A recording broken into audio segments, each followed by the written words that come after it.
আসসালামু আলাইকুম সুপ্রিয় শিক্ষার্থী বন্ধুরা, তোমরা কেমন আছো? আজ তোমাদের যে বিষয়টুকু আমাদের হবে সেটা হচ্ছে প্রবলেম সলভ। সেটা হবে 3.3 এবং সার্বিক আলোচনা হবে 3.4। 3.4 এ শুধুমাত্র আমরা আলোচনা করব হচ্ছে সঞ্চার পথ নিয়ে আলোচনা করব। তাহলে আমরা গত ক্লাসে তোমাদেরকে কি পড়িয়েছিলাম মনে আছে? অবশ্যই তোমরা খাতা নিয়ে কলম নিয়ে অবশ্যই বসেছো এবং গত ক্লাসটায় একটু আমাদের রিভিউ বলতে আমরা যে সূত্রটা তোমাদের পড়িয়েছিলাম সেই সূত্রের অবলম্বনে আজকে আমরা তোমাদের বইয়ের কিছু অঙ্ক করব। প্রথমে একটা প্রবলেম 1, সেটা তোমাদের সিস্টেক পাবলিকেশন এর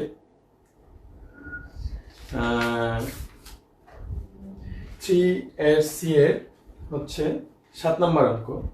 সেটা ছিল এরকম যে A30 B02 দুইটা বিন্দু, এই দুইটা বিন্দুর সংযোজক রেখাংশকে, এখানে A আর এখানে B, দুইটা সংযোজক রেখাংশকে কিউ একটা বিন্দু 2:3 অনুপাতে কি করে অন্তর্বিভক্ত করে। যদি 2:3 অনুপাতে অন্তর্বিভক্ত করে তাহলে আমাকে কিউ বিন্দু স্থানাঙ্ক নির্ণয় করতে হবে এবং এখানে অন্য আরেকটা বিন্দু দেওয়া আছে পি বিন্দু। তখন এ কিউ না, সেটা হচ্ছে এখানে পি একটা বিন্দু, তখন পি কিউ বি এই ত্রিভুজের ক্ষেত্রফল বের করতে হবে। প্রথমে অনুপাতের সূত্রটা নিয়ে আলোচনা করব। তাহলে মনে করি কিউ বিন্দুর স্থানাঙ্ক কত ধরে নিব? xy। কিউ এবি অংশকে 2:3 অনুপাতের সূত্রটা ছিল যে m1 x2 প্লাস m2, এই যে এরকম ছিল m1 x2 plus m2 x1 by m1 plus Q বিন্দুর স্থানাঙ্ক। তাহলে কত হবে? m1 হচ্ছে 2 into plus 3 into 2 into b এর স্থানাঙ্ক। তাহলে b এর স্থানাঙ্কটা কত ছিল? এমনিতে এর স্থানাঙ্ক ছিল 30 আর b এর স্থানাঙ্ক হচ্ছে 02।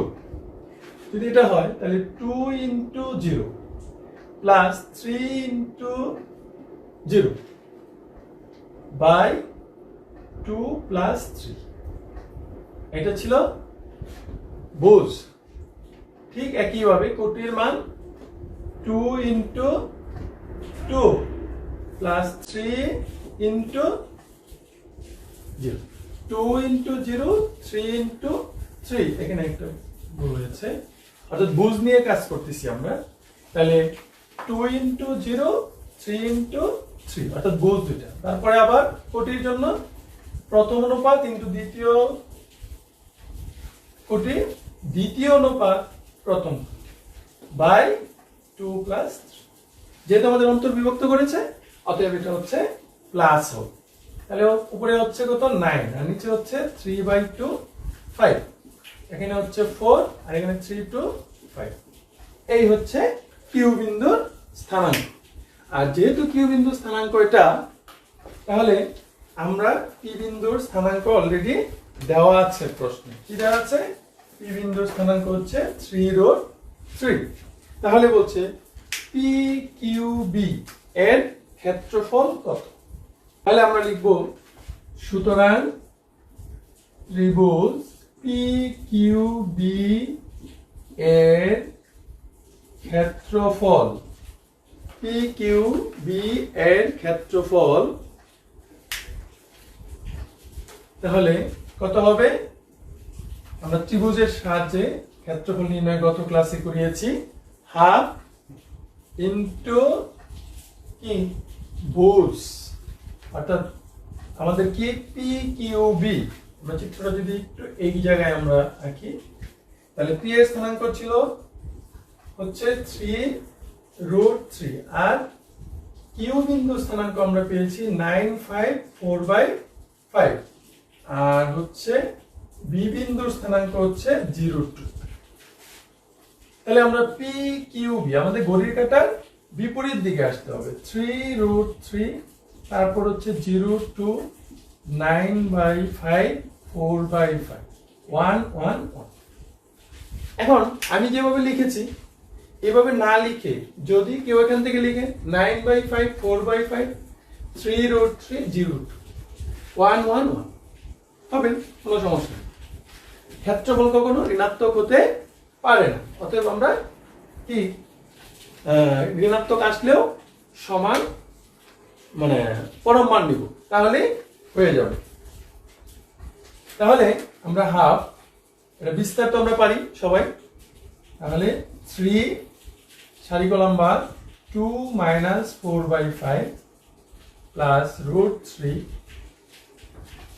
সারি কলাম বাদ 0 - 9/5 প্লাস 1 সারি কলাম বাদ 0 - 18/5।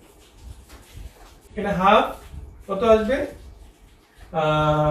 10 থেকে 4 চলে গেলে 6, তাহলে 3 6 18/5। এখানে 0, তাহলে হবে -9√3/5। এখানে হবে -18/5। এই তাহলে এখানে হচ্ছে লসাগু করলে 5, এগুলো তোমরা পারো। তাহলে দেখো এখানে 18/5 18/5 কাটা যাবে, থাকবে এত, তাহলে -9√3/10। তাহলে সুতরাং ক্ষেত্রফল, যেহেতু ক্ষেত্রফল ঋণাত্মক হতে পারে না, তাহলে কি হবে? -9√3/10 পরম মান এত বর্গ একক। তাহলে ফাইনালি আমাদের রেজাল্ট হবে 9√3/√। এইটাই হচ্ছে আমাদের নির্ণয়ের ক্ষেত্রফল। এটা এমনটা আসার কারণ হচ্ছে যে অনুপাত এবং ক্ষেত্রফল দুটার কম্বিনেশন একসাথে যদি কি আসে তাহলে আমরা কিভাবে করব। ঠিক আছে, তারপরে চলো আমরা এরকম আরো অঙ্ক আছে সেগুলো তোমরা করতে পারবে। এখন আমরা আরেকটা প্রবলেম নিয়ে আসি, সেটা হচ্ছে আমরা ক্ষেত্রফলই করব কিন্তু তার কন্ডিশন দেওয়া আছে যে ক্ষেত্রফল সেটা এক্স এর মাধ্যমে আসতে পারে, এবি এর মাধ্যমে আসতে হবে, তবে এটার সমান একটা কিছু দেওয়া থাকলে তখন আমাদের সম্পর্ক তৈরি করতে হয়। প্রবলেম 2 সেটা হচ্ছে তোমাদের বইয়ের অর্থাৎ 18 নাম্বার অর্থাৎ 18 নাম্বার অঙ্কটা। যদি একটা ত্রিভুজের, এই হচ্ছে একটা ত্রিভুজ, এই ত্রিভুজের শীর্ষবিন্দুগুলোর স্থানাঙ্ক এরকম হয় x y 1 2 এবং সি বিন্দুর স্থানাঙ্ক হচ্ছে 2, তাহলে বলতেছে এটার ক্ষেত্রফল হবে 6 বর্গ একক। কেন 6 বর্গ একক? কিভাবে? ওই যে আমরা হাফ ইনটু নিয়ে নির্ণয়কের সাহায্যে যেভাবে আমরা করি, কিন্তু এখানে 6 বর্গ একক তো আসবে না। কেন আসবে না? কারণ x y আছে, x y এর মান তো আমি জানি না। যেহেতু x y এর মান জানি না, তাহলে আমি এটা 6 বর্গ একক আসবে না সরাসরি। তাহলে আমাদের কন্ডিশন হচ্ছে আগে x y এর মাধ্যমে ক্ষেত্রফল নিয়ে আসতে হবে, তারপর যে 6 বর্গ একক দেওয়া আছে সেটা আমরা সমান লিখব। লিখে এখান থেকে যে সম্পর্ক বা প্রুফ করতে বলছে, কি প্রুফ করতে বলছে? প্রুফ করতে বলছে যে দেখাও যে x plus y equal to 15। আরেকটা হচ্ছে x plus y plus 9 equal to 0। এই দুইটা প্রমাণ করতে বলছে। তাহলে আমরা প্রথমে যেহেতু এবিসি ত্রিভুজ দেওয়া আছে, তাহলে ত্রিভুজ এবিসি এর ক্ষেত্রফল হাফ নির্ণায়কের সাহায্যে কিভাবে এক্স ওয়াই 1 2 2 1 এদিকে 1 1 আমরা সবাই পারি এটা, তাহলে বিস্তার করে ফেলি। x যখন নিব তখন 2 1, যেহেতু আমরা এর আগের ক্লাসটা খুব ভালো করে করিয়েছি অতএব আমি দ্রুত জাস্ট এই নিয়মটা ক্ষেত্রফলটা বের করে ফেলেছি। দেখতেছি y তাহলে 1 2 প্লাস 1 1 4, এটা হচ্ছে সেকেন্ড ব্র্যাকেট, হাফ 2 1 1 x 2 1 1 আছে প্লাস 4 1 3 -3। আমি আগেই বলেছিলাম যে এটা ক্ষেত্রফল কি সঠিক মানে প্রকৃত মানটা আসবে না, কারণ x এর মান তো আমি জানি না। x এর মান জানা থাকলে সেটা বলতে পারতাম যে এত বলবে কি, এটা যদি x এর মান কি হবে জানেন, কোনো সময় ঋণাত্মক হতে পারে, কোনো সময় ধনাত্মক হতে পারে। তাহলে এইটা ছিল এই যে এই ত্রিভুজের ক্ষেত্রফল, আবার দেওয়া আছে এটার ক্ষেত্রফল হচ্ছে 6 বর্গ একক। তাহলে প্রশ্ন মতে এই টু সমান হবে 6, এটাও বর্গ একক, ওই 6 বর্গ একক কাটা। তাহলে এখান থেকে যদি আড়াআড়ি গুণ করি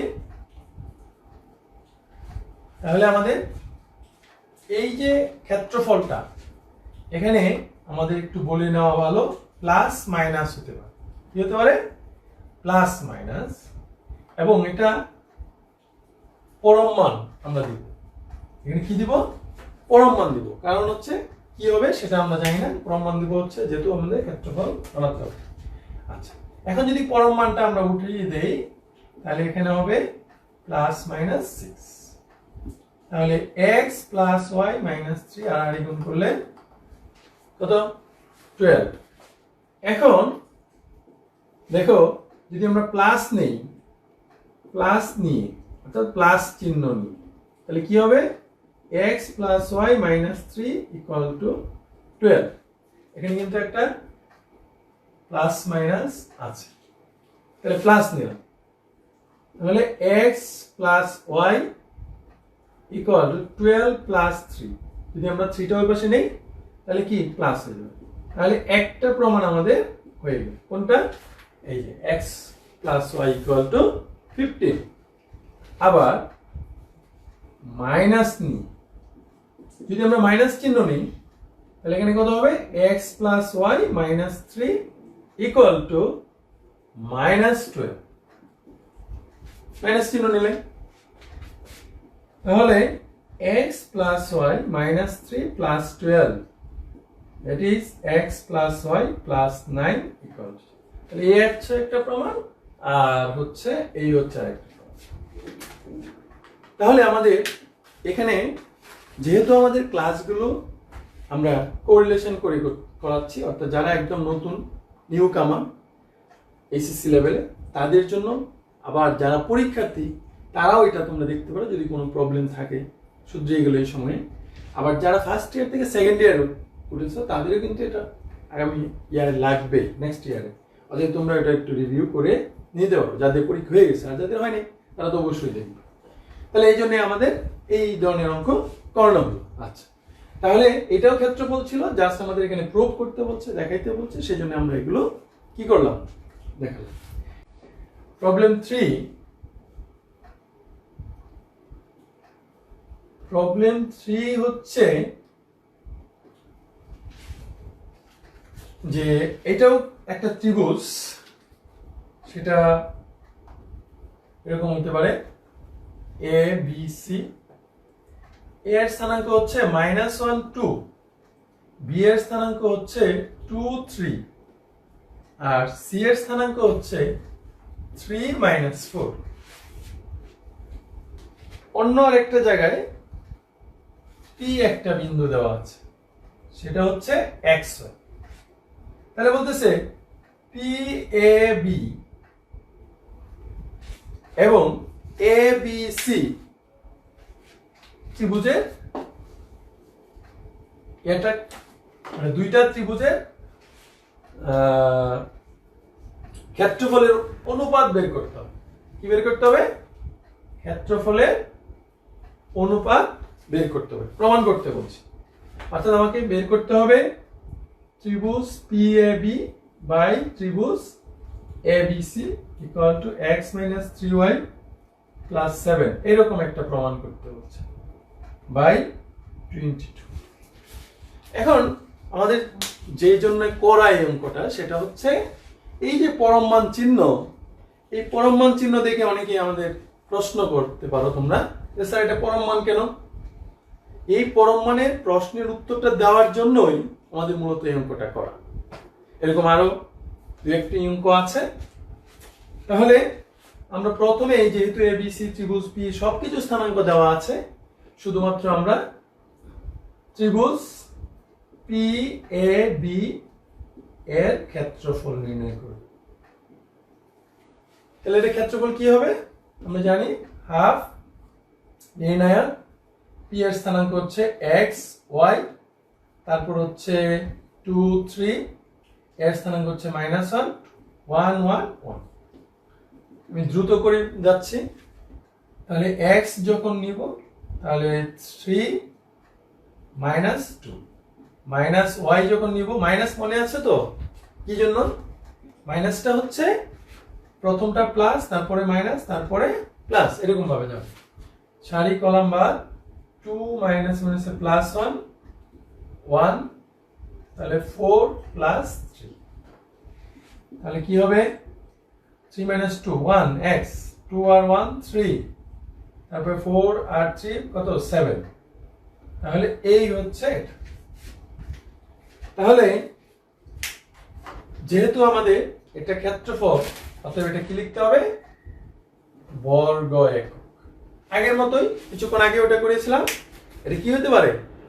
ধনাত্মক এবং ঋণাত্মক দুইটাই হতে পারে। xy আছে যেহেতু, xy না থাকলে সরাসরি ধনাত্মক আমরা পরম মান নিয়ে করে ফেলি। আচ্ছা, এইটুকের ক্ষেত্রফল আর ABC ত্রিভুজের ক্ষেত্রফল।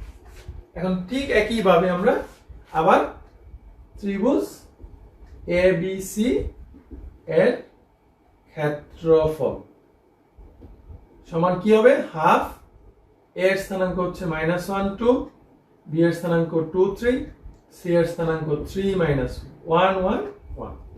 তাহলে আমরা একটু বের করে নিই। হাফ -1 3 প্লাস 4, তারপরে -2 2 3 প্লাস 1 -8 -9। তাহলে হাফ 4 আর 3 7 -7 প্লাস 2 -7। তাহলে এখানে দেখা যাচ্ছে আমাদের 24 থেকে 2 গেলে 22, অর্থাৎ -22, তাহলে -11। তাহলে ক্ষেত্রফল, সুতরাং ত্রিভুজ ABC এর ক্ষেত্রফল, যেহেতু ঋণাত্মক আসছে, ঋণাত্মক আসতে পারে না। এখানে কি xy নাই, যেহেতু xy নাই তাহলে অবশ্যই পরম মান নিতে পারে। এত বর্গ একক, তাহলে 11 বর্গ একক। আচ্ছা, এত বর্গ একক যেহেতু আমাদের এটা হচ্ছে কার PAB আর এটা হচ্ছে ABC, তাহলে এখন এই দুটোর অনুপাত বের করতে বলছে। এখানে আমরা একটু বলে নেই, যেহেতু আমাদের xy আছে তাহলে xy এর মান যেহেতু জানি না, তাহলে আমাদের এখানে কি নিতে হবে? পরম মান নিতে হবে। কেন পরম মান নিতে হবে? কারণ xy এর মানের উপর যেহেতু ডিপেন্ড করতেছে। তাহলে PAB ত্রিভুজ বাই ত্রিভুজ ABC। PABC ত্রিভুজের ক্ষেত্রফল হচ্ছে এটা, হাফ, পরম মান কত আসছে? x - 3y + 7 বাই ABC ত্রিভুজের ক্ষেত্রফল আসছে 11। তাহলে এই 2 তো আসলে মূলত নিচে, তাহলে x minus 3y plus 7 by, এইটাই হচ্ছে আমাদের কাঙ্ক্ষিত ফলাফল। তাহলে আমাদের এই দুইটা অনুপাত এরকম আসছে, তার মানে কি আমাদের তিনটা অঙ্কই প্রায় কাছাকাছি ছিল। কারণ কিছু কিছু প্রবলেম আসলে যারা প্রথম ফার্স্ট ইয়ারে তাদের কাছে এগুলো মহা সমস্যা হতে পারে যদি না পায়, সেই জন্য আমাদের এই চেষ্টা যাতে সহজে বোঝা যায়। ঠিক আছে, তাহলে আশা করি এই ত্রিভুজের ক্ষেত্রফল পর্যন্ত তোমরা অবশ্যই ভালো করে বুঝতে পেরেছো। তাহলে চলো আমাদের লাস্ট টপিক আজকে সঞ্চার পথ নিয়ে আমরা একটু আলোচনা করি। সঞ্চার পথ কি আসলে? আমরা সরলরেখা দিয়ে শুরু করেছিলাম, আমরা বলেছিলাম বিন্দুর চলার পথকে রেখা বলা। তাহলে এই যে বিন্দুতে এই একটা বিন্দু সেইভাবে চলতে থাকে, আবার কেউ এভাবে চলতে থাকে, কেউ এরকম চলতে থাকলো, অর্থাৎ একটা এটা কন্ডিশনটা কি, এটা ত্রিভুজ হবে, এটা কন্ডিশনটা কি যে এটা একটা সরলরেখা, এটা কন্ডিশনটা কি একটা বৃত্ত হতে পারে, একটা বক্ররেখা হতে পারে। তাহলে যখন কোনো সমতলে একটা বিন্দু চলে তার এই চলার পথটা একটা কন্ডিশন মেনে চলে, সেটা হতে পারে সরলরেখা, হতে পারে বক্ররেখা, হতে পারে ত্রিভুজ ইত্যাদি ইত্যাদি। তাহলে সরলরেখা এবং বক্ররেখা এই দুই ধরনের এই বিন্দুর চলার যে সঞ্চারণ হয় অর্থাৎ পথ রাস্তা, সেটাকেই বলা হবে সঞ্চার পথ। তাহলে এখানে আমাদের যে কাজটা করতে হবে, 1 নম্বর পয়েন্ট, সেটা হচ্ছে একটা সেট। সেট কেন? কারণ সেটে তোমরা ক্লাস 8 থেকে পড়ে আসতেছো, জানো, না দেখলে আমি আবার বলে দিচ্ছি। যখন একটা নির্দিষ্ট শর্ত মেনে চলে, সুনির্দিষ্ট বলা ছিল, এই যে সুনির্দিষ্ট, এই জন্য এটা হচ্ছে সেট। আর সেট বললে আমাদের একটা সুনির্দিষ্ট বিন্দু নিতে হবে সেট, সেটা হচ্ছে pxy বা অন্য কিছু। এখন এই বিন্দুর সাথে আরো দুইটা বিন্দু, মনে করো a এবং b, এটা স্থানাঙ্ক দেওয়া থাকবে। কারণ এটার সাথে এটা একটা কন্ডিশন দেওয়া থাকবে, হয় এটা সমবাহু ত্রিভুজ হবে, নয়তো সমকোণী ত্রিভুজ হবে, নয়তো এটা আয়তক্ষেত্র হবে, অথবা কোনো পিথাগোরাসের উপপাদ্য শর্ত মানিয়ে চলবে। এই ধরনের যে কন্ডিশনগুলো থাকবে, সেই কন্ডিশন থেকে আমাদের যে একটা xy এর সম্পর্ক নিয়ে একটা সমীকরণ আসবে, সেটাকেই বলা হবে সঞ্চার পথের সমীকরণ। আর সঞ্চার পথের সমীকরণ বের করতে হলে আগের অধ্যায়ের যেগুলো আমাদের দূরত্ব ছিল, সেই দূরত্বের বিষয়টা চলে আসে। তাহলে চলো আমরা একটা প্রবলেম দিই। 0 এবং 0b বা 0a এই দুইটা বিন্দু থেকে একটি সেটের বিন্দু সমূহের দূরত্বের বর্গের অন্তরফল তোমাদের বইয়ের গ্রুপ 2 এর 5 নাম্বার, তো 3 পয়েন্ট এক্সারসাইজ কত 3D। তোমরা জানো আমি সিস্টেক পাবলিকেশনের বই থেকে পড়াচ্ছি, এবং ওটা হলো 3D এর কত নাম্বার, এটা 5 নাম্বার। আচ্ছা, তাহলে এই দুইটা বিন্দু থেকে একটি সেটের বিন্দুর সমূহের দূরত্বের বর্গের অন্তরফল, এই মনে করো এটাকে ধরলাম a আর এটাকে ধরলাম b। এখান থেকে এই একটা নির্দিষ্ট বিন্দু আমি ধরে নিলাম pxy, আর এখানে আরেকটা বিন্দু সেটা হলো b। বলছে এই দূরত্ব আর এই দূরত্ব, এই দূরত্বের বর্গের অন্তরফল, তার মানে ab বা pa একটা দূরত্ব বের হবে, আবার pb একটা দূরত্ব বের হবে। এই দুইটার অন্তরফল মানে কি? বিয়োগফল। বিয়োগফল সর্বদা 2a, অর্থাৎ pa minus pb equal two 2। এই কন্ডিশনটা দেওয়া আছে, এটা একটা নির্দিষ্ট, এর মানে ব্যতিক্রম হওয়া যাবে না, এই জন্য এটার নাম হলো সঞ্চার পথ। তাহলে সঞ্চার পথের সমীকরণ, এইটা ব্যবহার করে একটা সমীকরণ নিয়ে আসতে হবে যেখানে xy থাকে। তাহলে আমরা এটা সমীকরণ বের করি।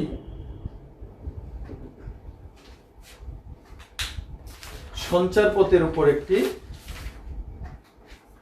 মনে করি pxy সঞ্চার পথের উপর একটি বিন্দু এবং a সমান বা a 0, b বিন্দু স্থানাঙ্ক হচ্ছে 0। তাহলে সুতরাং আমাদের যেহেতু দূরত্ব বের করতে বলছে pa, তাহলে পি এ সমান, এখানে পি হচ্ছে একটা বিন্দু, এ হচ্ছে আরেকটা বিন্দু, তাহলে দুইটা বিন্দু কি দূরত্ব, দূরত্ব ভুজদ্বয়ের অন্তর স্কয়ার, কুটিদ্বয়ের অন্তর স্কয়ার রুট। মনে আছে তো সেই প্রথম দিকে?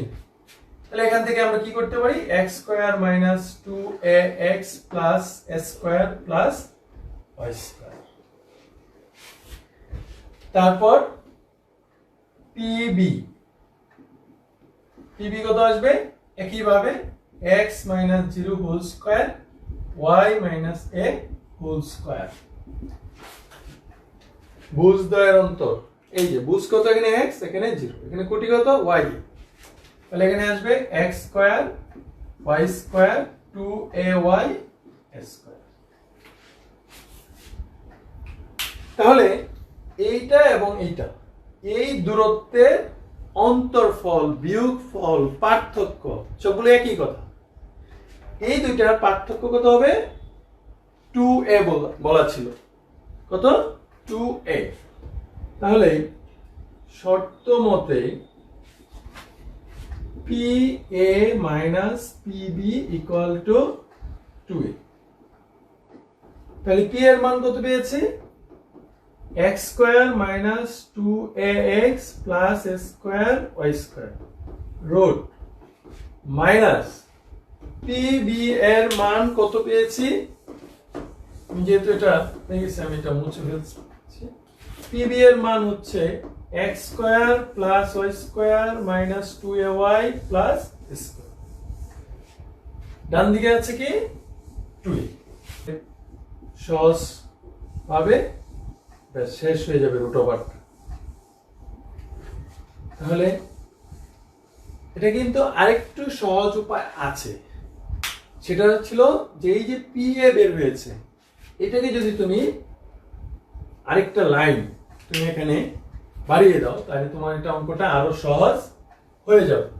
কেমন ভাবে সেটা, এটা হচ্ছে এই যে এই লাইন লিখতে হবে। তুমি বর্গ করে যদি দিতে চাও, অর্থাৎ PA স্কয়ার PB স্কয়ার, তাহলে রুট ওভারটা উঠে যেত, কিন্তু দরকার নাই, যেহেতু আমরা এটা করে ফেলেছি। অতএব 2a x square y square minus 2ay plus y square. এখন কি করতে হবে, বর্গ করতে হবে, রুট ওভার উঠে যাবে, কারণ বর্গ করলে স্কয়ারের রুট ওভারে উঠে যায়। আর এটার উপর যদি আমরা একটা বর্গ দিয়ে দেই, পক্ষান্তর করলাম এবং বর্গ করে দিলাম, তাহলে a plus b whole square s square plus 2ab, তার মানে 4a x square plus y square minus 2ay s square, এখানে রুট ওভার, আর এটার উপর স্কয়ার হলে রুট ওভার উঠে যাবে, x square plus y square minus 2ay s square, plus দুটো হয়ে গেছে, একটা দেই। এখন তোমরা খেয়াল করো, উভয় পাশে অনেকগুলো সিমিলার জিনিস আছে, s স্কয়ার s স্কয়ার। তাহলে এখানে থাকলো মাইনাস 2x, এটা যদি আমি বামে নিয়ে আসি, তাহলে আমরা এইটা এই পাশে নিয়ে আসলে প্লাস হয়ে যাবে 2ay মাইনাস 2ax। আর ডান দিকে কি থাকলো, এখানে 4s স্কয়ার,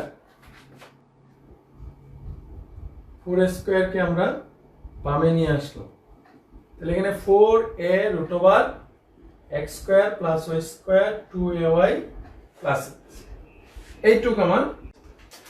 এখন আরেকবার বর্গ করতে হবে, কি করতে হবে, আরেকবার বর্গ করলেই আমাদের রুট ওভার কি উঠে যাবে। এবং একটা জিনিস খেয়াল করো, এখানে হচ্ছে প্রত্যেক জায়গায় a আছে, প্রত্যেক জায়গায় 2 আছে, তাহলে 2a দ্বারা যদি আমরা ভাগ করে দিই, তাহলে এখানে y minus x minus 2a, এখানে 2a চলে যাবে, শুধু থাকবে 2, আরেকটা রুট ওভার সহ যেটা হবে 2ay প্লাস s। এখন তুমি এটাকে বর্গ করে দাও, বর্গ করে দিলে হোল স্কয়ার, এটার উপর স্কয়ার, তাহলে a plus b plus c whole square, s square plus b square plus c square 2ab, তাহলে 2ab মাইনাস আছে plus 4ax 2ca minus 4ay, আর এখানে থাকবে 4, রুট ওভার কাটা যাবে, গুণ করে দিলে 4x square 4y square 8ay 4s square. খেয়াল করো এখানে 4s স্কয়ার 4s স্কয়ার কাটা যাবে, এখানে 4x স্কয়ার থেকে x স্কয়ার চলে যাবে, 4x স্কয়ার থেকে x স্কয়ার চলে গেলে 3x স্কয়ার, তারপর 4y স্কয়ার থেকে y স্কয়ার চলে গেলে 3y স্কয়ার, এখানে হচ্ছে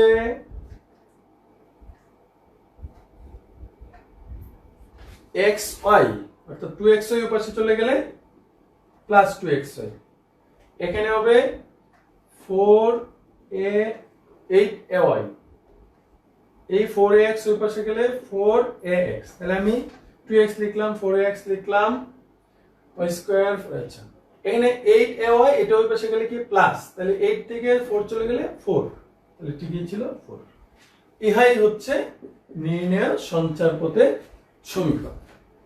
এটা জাস্ট একটা অঙ্ক দেখলেই মোটামুটি সবাই পারে এবং তোমরাও পারবে। তাহলে এটা ছিল মূলত একটা নির্দিষ্ট বিন্দু ধরে যে কন্ডিশন, আমরা কি বলছি সমকোণী ত্রিভুজ থাকতে পারে, সমকোণী ত্রিভুজ থাকলে কি হবে, তাহলে এটা যদি p হয়, এটা a হয়, এটা b হয়, পিথাগোরাসের উপপাদ্য অতিভুজ স্কয়ার সমান লম্ব স্কয়ার প্লাস ভূমি স্কয়ার করে ক্যালকুলেশন করে, জাস্ট ক্যালকুলেশন করে একটা নির্দিষ্ট সমীকরণ নিয়ে আসে, এটাই হলো সঞ্চার পথের সমীকরণ। সবাই ভালো থেকো, সুস্থ থেকো, খোদা।